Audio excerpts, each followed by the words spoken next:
حضرت ابو ہریرہ رضی اللہ تعالیٰ عنہ سے مروی ہے، رسول اللہ صلی اللہ علیہ وآلہ وسلم نے فرمایا، تحقیق فرشتے اس شخص کے لیے دعائیں کرتے رہتے ہیں جو اس جگہ بیٹھا رہتا ہے جس جگہ اس نے نماز پڑھی۔ اے اللہ اسے معاف فرما، اے اللہ اس پر رحم فرما، جب تک وہ بے وضو نہ ہو۔ حضرت سہل بن سعد ساعدی رضی اللہ تعالیٰ عنہ نے کہا، میں نے رسول اللہ صلی اللہ علیہ وآلہ وسلم کو فرماتے سنا، جو شخص مسجد میں بیٹھ کر اگلی نماز کا انتظار کرتا ہے وہ حکماً اور ثواب کے لحاظ سے نماز ہی میں ہوتا ہے۔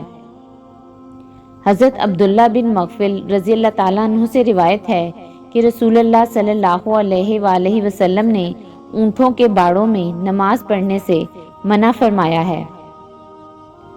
حضرت جابر بن عبداللہ رضی اللہ تعالیٰ عنہ سے روایت ہے، رسول اللہ صلی اللہ علیہ وآلہ وسلم نے فرمایا، ساری زمین میرے لیے سجدہ گاہ اور ذریعہ طہارت بنائی گئی ہے، لہٰذا میرے کسی امتی کو جہاں بھی نماز کا وقت ہو جائے وہ وہیں نماز پڑھ لے۔